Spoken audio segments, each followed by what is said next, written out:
Okay, so YouTube is live right now.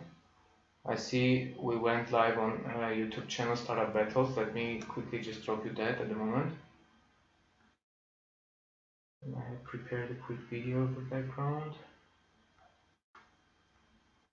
So as you can imagine, like we have YouTube, Facebook, LinkedIn, Instagram, and Twitter, right? So it's pretty much, it's quite developed. Like all the channels are there. It's just for the moment, like for time and speed, we will be using mostly YouTube. So let me drop you this one on LinkedIn.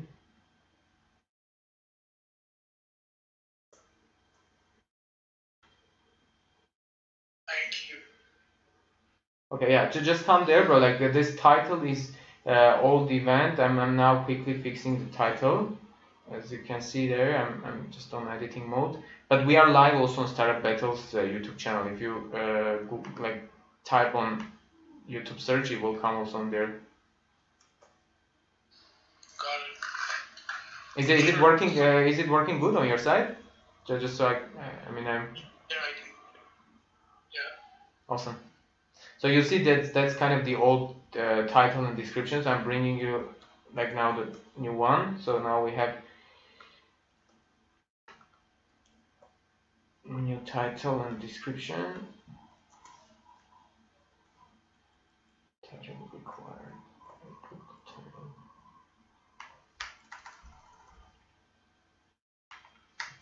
Oh, interesting. Title required minimum 100. Oh. YouTube had minimum requirements 100 characters for the title. Oh. Hmm.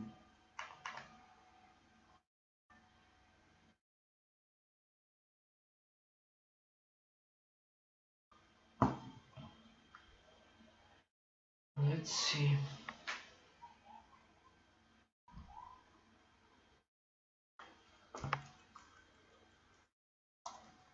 Should we start the event? Because it's almost, bro. Yeah. Give me one more minute. I'm yeah, almost starting, bro. Just do me a favor, refresh quickly your YouTube. You will see now the new title and the description. I'm gonna do the same thing also for Startup Battles, and we will start in a couple of seconds quickly. Do you see the new title coming? Yes. Awesome. And the description, please check quickly also the description, bro. Yeah, I see it. Awesome. Awesome. Yeah. Give me just a quick one more minute. Like I'm gonna update the Startup Battles as well.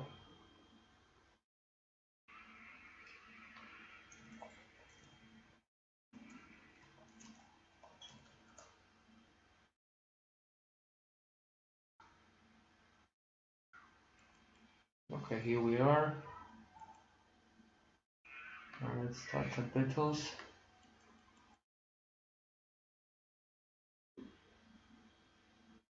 Here we are. Now let's start the battles.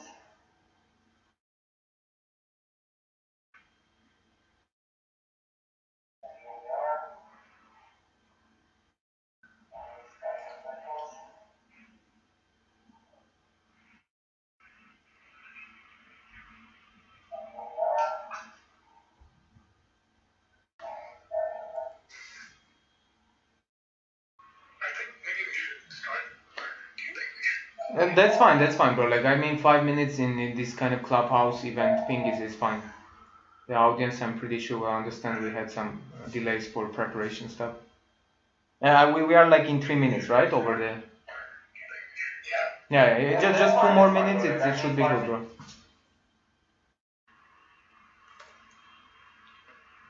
So, updating the last thing, and we'll go live.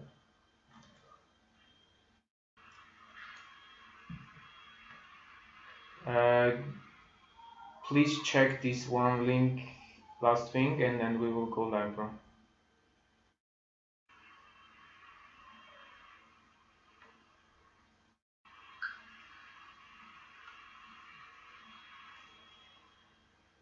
And I'm dropping now the second live.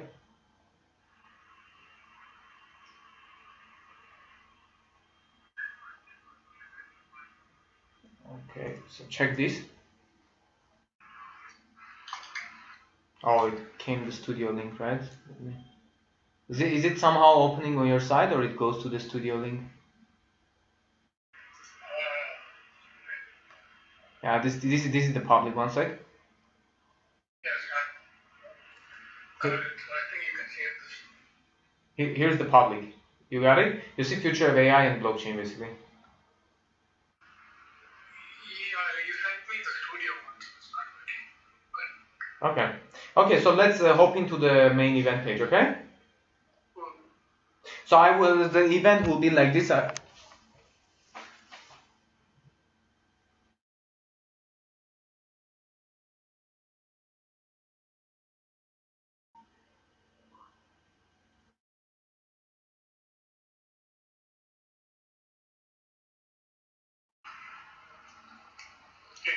Hey Suraj, yeah, let's give our audience like 5 minutes to join. Sure.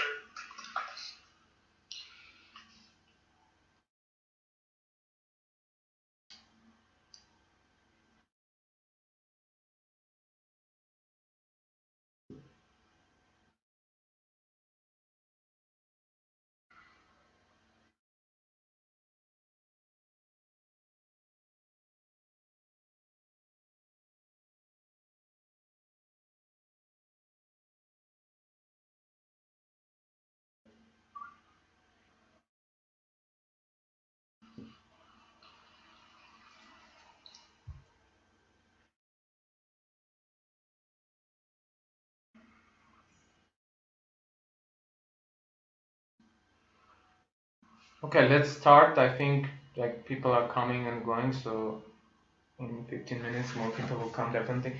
I'm very happy to introduce our today's guest. Our today's guest is Suraj Venkat. He's the founder of BitBaza. It's a very kind of frontier technology marketplace with AI and blockchain solutions. So, Suraj, the floor is yours. Please introduce yourself, your business, and let's dive into the topic. Absolutely. Thank you for having me, Suren, and thank you everyone for joining in. As Suren mentioned, my focus is frontier technology, and my focus is helping global internet entrepreneurs rapidly grow their company. Now, when you speak about growth, obviously, there's a lot of friction for companies to grow on the internet. And I think two of the best technologies that can reduce the friction for companies to grow are blockchain and AI. So the way we leverage these two is very interesting. We use AI to find who to sell to, and then we personalize interactions, and we ensure that you're sort of matching with products or services that match your desired taste, and that can help you achieve success. And it happens to be that the most innovative products on the internet are frontier technology products. So they themselves have AI components to them, or they might be tokenized projects, for instance. So we want to get it to the right people at the right time. And we don't want to be middlemen, right? Like, when you go to a marketplace such as Upwork or Fiverr, it's centralized. There's somebody always watching you. There's somebody always, in the middle, the middleman. We don't want to be that. So this is where, our version of sort of decentralization comes in, where we want people to transact with each other. And,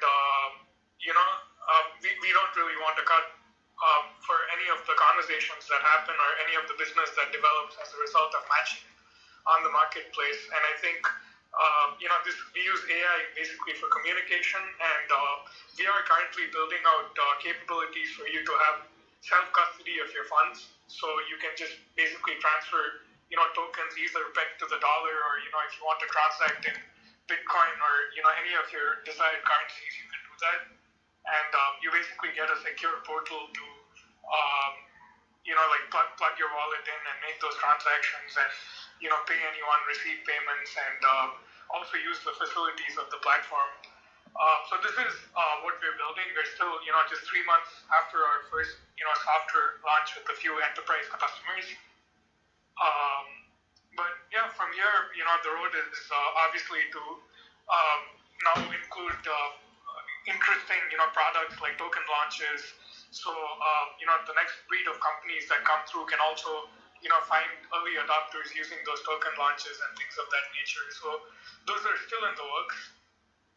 And I think, today we had a few, areas to cover. Predictive marketing being, the first.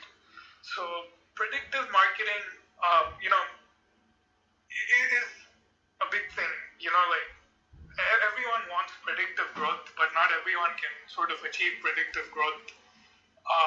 Literally, almost every company has to grow, and they make many like experiments to find out, hey, this is working, this is not working, and things of that nature. Now, this is actually a very expensive process, both in terms of time and money, to try out all the things that you can, and then arrive at a set formula that sort of works for you.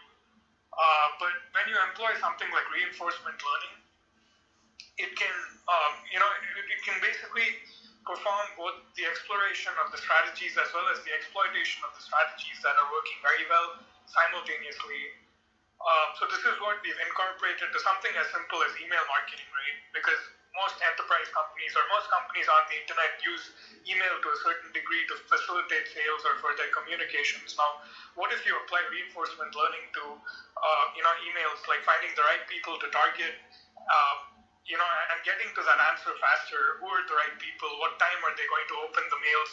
And things of that nature. So this is what we mean when we say predictive marketing. And of course, it can expand to other channels. Like tomorrow, I could give you an alert on your phone saying, hey, probably you should message this guy on LinkedIn. He just changed his job or something like that. So he's very likely to buy your software. This is the desired state we're getting to. I think right now with the email channel, we have been very successful. We have been converting at 3x the average, like more than the baseline. So in the baseline, if you got, let's say, 1% people actually converting and booking a meeting with you, now it's going to be like 3x of that. So it's a huge increase, right? And how do we get it from 3x to 10x? Now that's the next piece of the puzzle.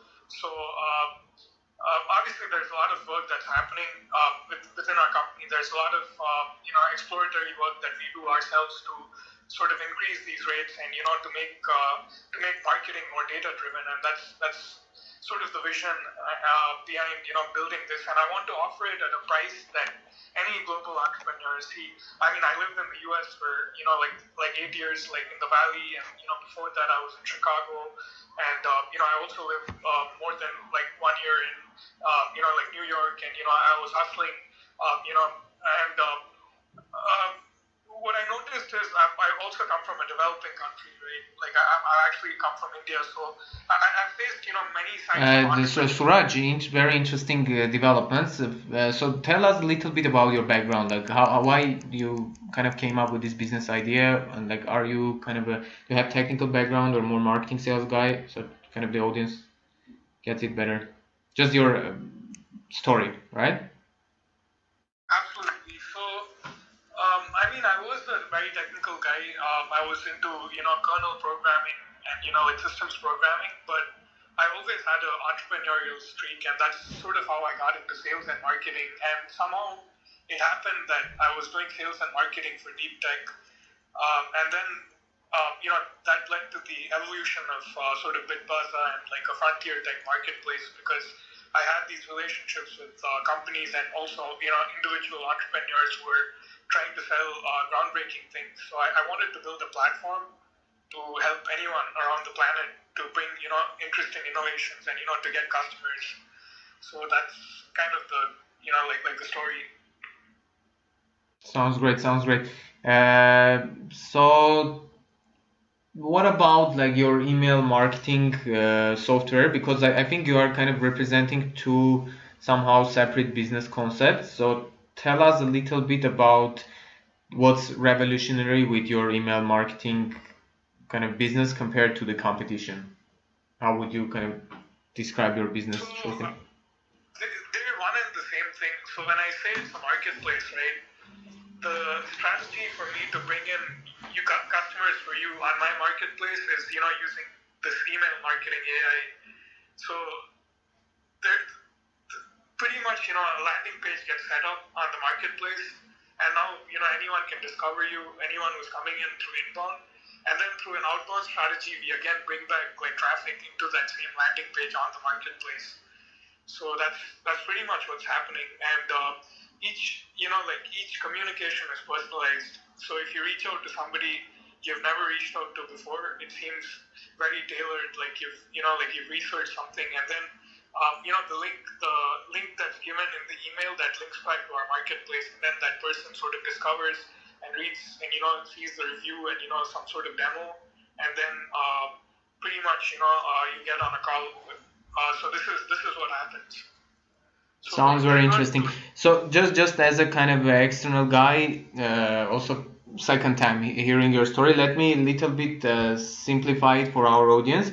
So basically what Suraj built, he built marketplace which also has like supportive mechanism, for example email marketing push. That's kind of additional organic growth that's gonna bring for your businesses. If you are a business listed on Suraj page, he's gonna help you to growth hack using his own personal kind of email marketing platform. That's definitely sometimes more functional given the quality and the price of the product. I had a chance to check it myself, so I think it's quite advanced, and some of the businesses, why not, maybe in the audience will be interested to know more. Like it seems like interesting model to list your business there, and then Suraj provides you not only paid marketing options but also organic push through his own email marketing. Correct me if I'm wrong, Suraj. That 100% captures the essence, yes. Okay, sounds exciting. So let's dive into the main parts of our talking points. So we were going to discuss, first point was your marketplace, which we just talked about. So tell us a little bit about like security reasonings or consequences you see with AI and blockchain synergy. Like, are there any kind of hurdles you yourself personally had encountered in your journey? So yeah, when you speak about security, I think one of the biggest things that I see that a lot of platforms do wrong is they have passwords, and I think 81% of data breaches happen because platforms use passwords, and 15% of support tickets only exist because people have forgotten their passwords. And from a user's perspective as well as from a creator's perspective, I think the concept of a password is very dumb. I think the world is moving to passwordless, and I think that's probably a great measure to adopt at this day and age. And I think it's a huge friction point. Like you go to a new business or like a new website, like you don't want to create a new username and password. What if everything was passwordless? See simple things like having a Google sign on or signing up with your Facebook and things like that. They increase the security of the platform, and every time there is, I think, 1,000 emails that are compromised for their passwords. I think it costs roughly around $128,000 for the company. In fact, Equifax I think had like $4 billion worth of damage because the passwords were compromised. Yeah. So I'm still paying. So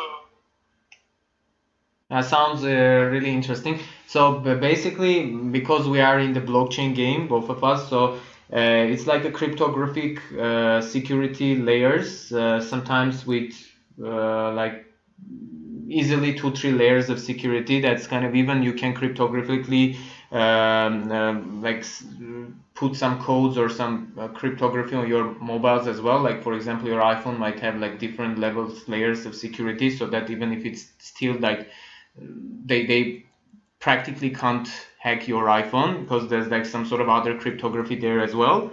So overall, just the idea of blockchain and based on the smart contracts and cryptographic features, it's kind of revolutionary, and we think it's gonna be the next frontier also for the data security and making it more secure for our users. So that's kind of the way we think with Suraj. So next point we have. Actually, just one last. Yeah, sure. Go ahead. To what you were saying. So, if anyone in the audience has ever used a decentralized exchange, where you're, there's Exactly. no single company that owns the exchange, you see a hint of passwordless there, where you're connecting with your wallet, right? Because you own the wallet, you can log in a sense to the exchange, and you can make the trade. So that's what I meant by the world is going passwordless, like cryptographically, possessing a wallet and then using the wallet to sign in. I think that's where the future is, and no password. Exactly.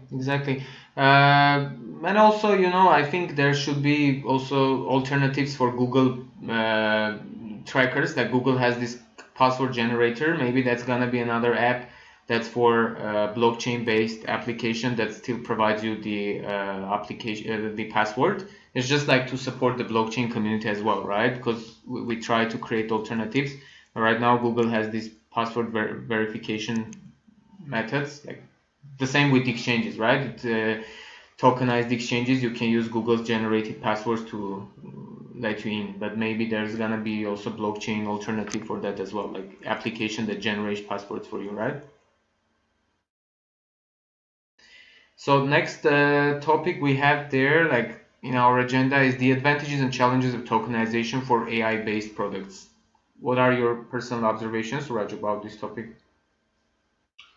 So I think AI is a very interesting field, and when you combine the synergies of both AI and blockchain, I think it's very interesting because one of the things that blockchain promises is trust in a trustless environment, and I think if to scale up existing blockchains, a layer of AI that's forming the consensus or that's resolving the trust factor, I think that might, and increasing the transaction speeds, I think that might be quite an interesting area in the very near future that you'll start to see.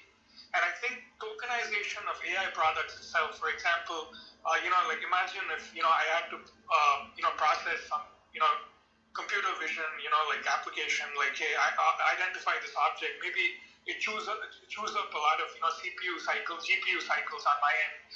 What if there was a way to decentralize it and not depend on a cloud provider, but on multiple parties, and then maybe they could get compensated for renting out their devices for you to do the computation. I think that's one very interesting use case. And I think another very interesting use case is training for AI, like recommendation engines or similar AI products where you need humans to train the data set. Oh, this is that. Exactly. It's like a big data, so AI can kind of simplify the complex data projects, right? Recommendations also. No, I'm not speaking about unsupervised learning. I'm speaking about supervised learning, where you have to train the machine how to think, and sometimes humans only can do it, especially in cases like data annotation, where you have to tell the machine, okay, this is a car or this is not a car, or things of that nature. So here, what if you could compensate the person doing this through blockchain and crypto, and have a platform on this. This is actually what one of the projects, Human Protocol, I think that's what it's called, has done. So I think this is another really interesting use case. Okay, sounds great. The next agenda item we have, I was going to talk about the important features of blockchain, but I think overall we touched a lot of components of it already. I mean, it's based on the smart contracts, like it's a cryptographic data, so the transfer of the data goes through several, like sometimes even millions of layers of security on, like it's decentralized on different supporting nodes, like those that are supporting the overall blockchain system. So I think it's overall clear, even for people who are not that much familiar with blockchain, that's kind of revolutionary, the way that it transforms our day-to-day life. So what I would like to talk about next is the AI and encryption, how these two are kind of supporting the ecosystem as well. As we know, there's a data held on a blockchain, and that data is by nature highly secure. So thanks to the cryptography, which is inherent in its filling system. Like it means like the data which is fed into this system is highly personal, right? So the businesses that deal in it must put up also large amounts of money to meet the standards expected of them in terms of data security. So using the combination of AI and blockchain can also significantly reduce your costs than otherwise you will be doing in a traditional economy. So that's the other opportunity for a lot of businesses that can combine the AI and encryption in the blockchain environment. Other than that, I would love like to summarize our today's conversation talking about like how blockchain can help us tracking, understanding, and explaining decisions that are made by AI. So as we know, decisions made by AI can sometimes be very hard, like for humans to understand. That's because we are like AI is capable of assessing a large number of variables which are independent of each other and learning which ones are important to the overall task that AI is trying to achieve.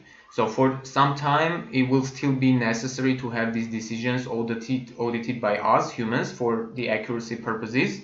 And given the huge amount of data that can be taken into consideration, this can sometimes be a complex task.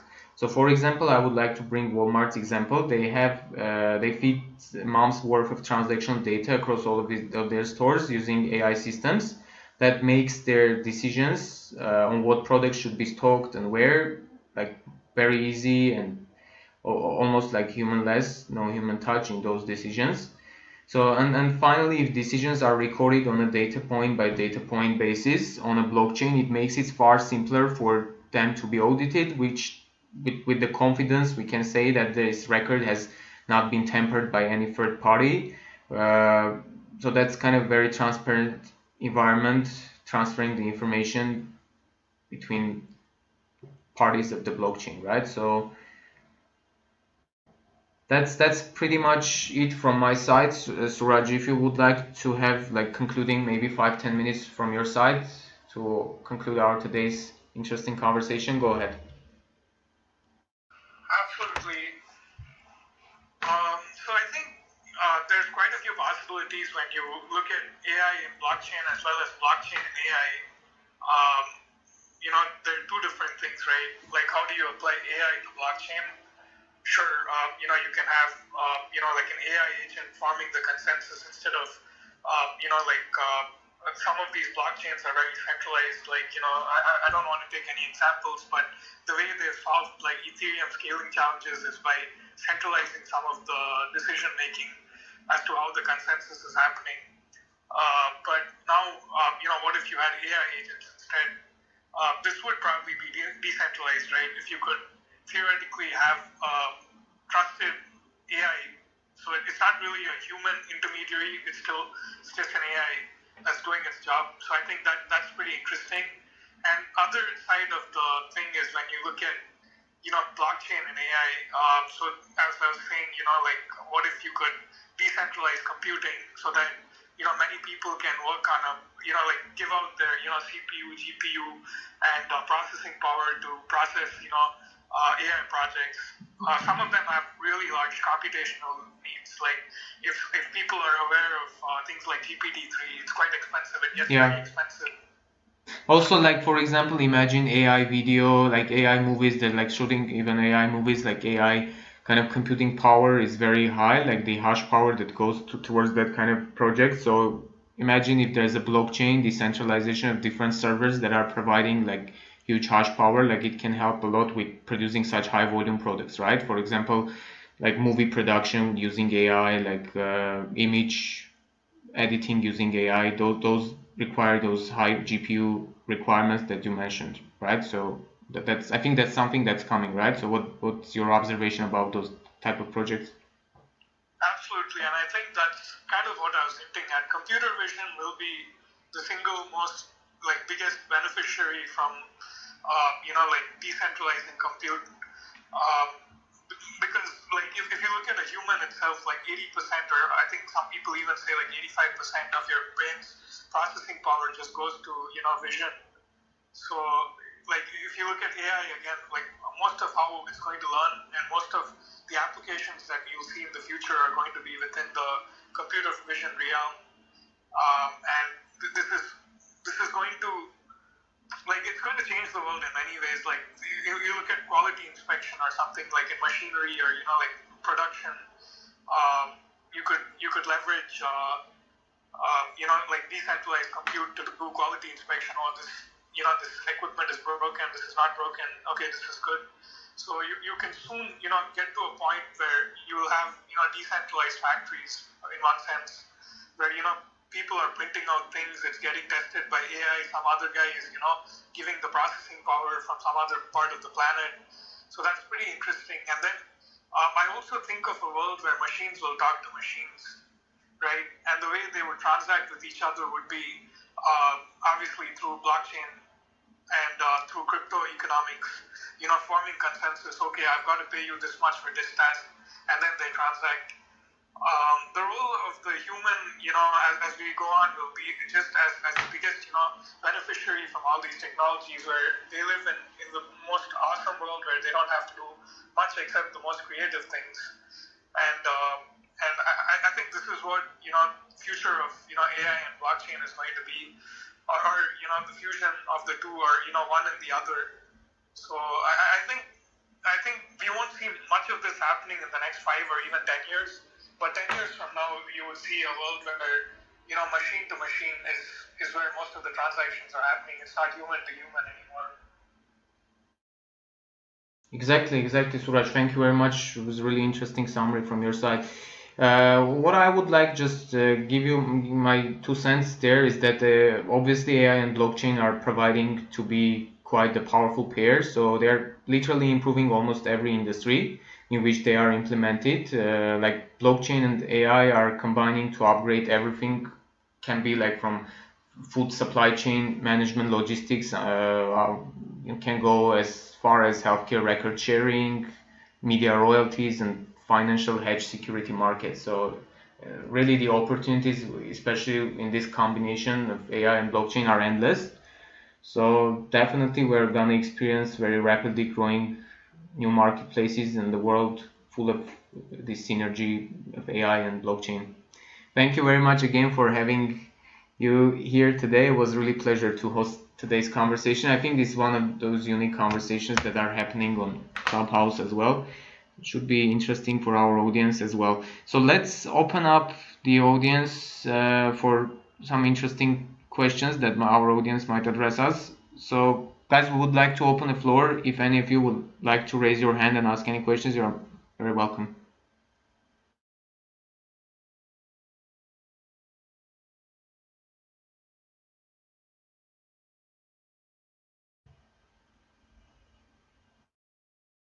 Maybe Riza would like to ask us a question. Let's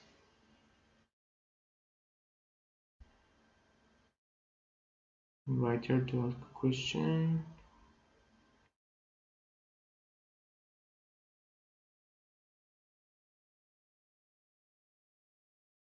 Oh, hi. Okay, Hike is with us. Hey guys. So may I ask questions to Suraj? Sure. Go ahead, Hikejan. Thank you for joining. Yeah. So thank you for having me here also. Suraj, one question to you. Do you use MPL for like analyzing emails, or so how do you generate emails for like your clients at Bitbaza, or you just analyze the performance of the existing like emails? Okay, so what we're doing is very simple. We're actually generating the content, and we're also selecting the people who this content is going to go to. And each time after or during the campaigns are going on, we're doing a measurement and seeing which segment of the people that we selected to are responding most favorably. And then when we look at like on a granular level, like each contact might be 15 fields, like, oh, where is this guy working, what is the job position, like location of the person, revenue of the company, and things like that. So you have 15 or 20 like independent variables. So we're doing the lead scoring based on these 15 characteristics, and then we arrive at, okay, your best audience must be, people with these characteristics. So the next time the machine is going and prospecting, it's based on that combination which is going to give the maximum returns. So that's pretty much what's happening actually. It's the selection of the contacts and then actual generation of the content. Like we write, something like the AI will write something like, read about your company, it's in the pharmaceutical industry and looks like you're making so and so drug. Awesome work, and we'd love to chat with you. So this is what the machine's writing. And for us, the KPI is very simple because we're speaking with enterprise companies are our customers, so they want meetings, and they don't really care about anything else. So what we're trying to do is get a meeting out and somebody to agree to meet. Yeah, that's great. Thank you. Thank you, Suraj. Suraj, how did you come up with those, let's say, 10, 15 indicators? And the second question, is AI supporting you in filtration and also lead scoring in your email marketing operations? Tell us a little bit about that aspect. Sure. So there's quite a few data sources available actually on the internet. We personally use, Pollo.io. So, basically we're able to extract, enough contacts from that. So we've written some scripts that can, go in and, they've released an API, but it's fairly immature. But so far we found, some, good way to do that. So, we're just sort of, filtering and then getting, contacts out, and that usually has 15 or 20 different characteristics, like name of the person doesn't even matter, but revenue of the company, number of employees, and things like that. So those are usually available to us. And sometimes you can even extrapolate, like if you don't have all the information you need from the contact source, you can start looking at their Twitter and then using certain characteristics like, oh, this guy doesn't have a bio or this guy has a bio. So you can be a little bit creative here, and then you can come up with 15 characteristics. And there's even a tool that can tell you the personality of the person. Like there are, I think, 10 or 12 different types of personalities according to that tool. So you can actually use that to find, okay, this person is a leader or like an influencer type, so he likes to go on social media and talk or something like that. So these kinds of things are also possible, but at the moment, I don't think we're going anything more extreme than the most conventional 15 characteristics that anyone would look at. Okay, sounds interesting. Any other questions, guys? I think this was very interesting discussion. So if our audience has any more questions, we'll be happy to open the floor for 5-10 more minutes. I think Taik Chua was very active, participating since the beginning. Taik, any questions from your side? I think not anymore. Okay. So basically, okay, one interesting thing. So you basically have email templates, and you are finding data and filling that. So AI is not kind of generating email; it's just filling the template, right? No, it's actually generating emails.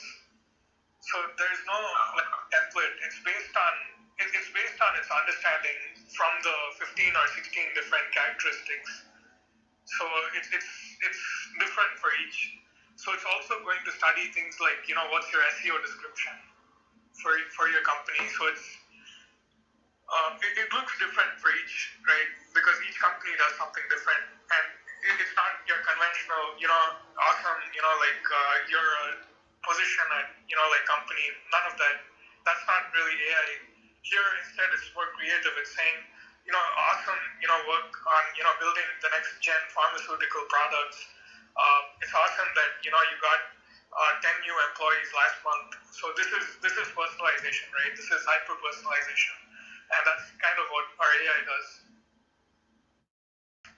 So how do you make sure that it doesn't write like something that you don't like predict or like negative keywords, right? Negative conversational patterns or something. Yeah. Actually, that's a great question. So we got that happening because sometimes we would also look at related news and then it would, say something negative. It's awful that, you guys just lost the lawsuit. So then basically we started studying the source that we are going to use or the news piece, and then we tried to, do a sentimental analysis and, put it on a scale of 0 to 1. So if it's, below a certain threshold, if it's not very positive, then it discounts that. So that's sort of how we resolve. And another layer that we try to do, but it's not always possible, is using human verification. But it's tiresome, and we don't do that anymore. But that's a great question, actually. That's a wonderful question. I think we'll never reach a point, and this is my understanding of what I can see is I don't know if we'll ever reach a point where like any AI system can be like trusted 100%. Also, I think that's because even if AI is wrong one time, out of 100, the consequences are terrible. Okay, sounds interesting. Any other questions from our audience, or Haik, would you like to summarize our today's conversation? Just thank you for that last answer. That's very interesting topic. Thank you for being active. Okay, so any other questions from our audience, guys? Like, we will have 2 more minutes open, so if anyone would like to introduce themselves, maybe their business, say hi or anything, just feel free to raise your hand. We're happy to meet you today.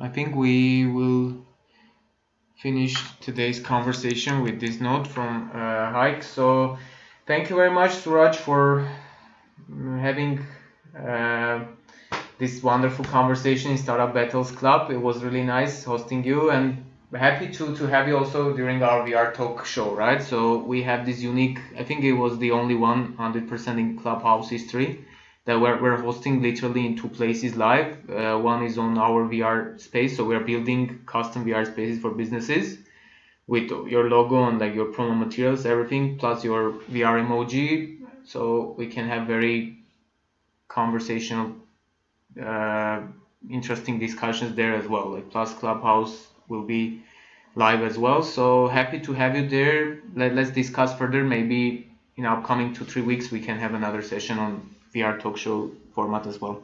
Thank you very much. Thank you so much for having me. Pleasure. Thank you. Thank you everyone. Thank you to our wonderful audience as well. Haik is very active. Thank you very much, and others also in our audience. It was really nice having you today. Talk to you. Goodbye, guys.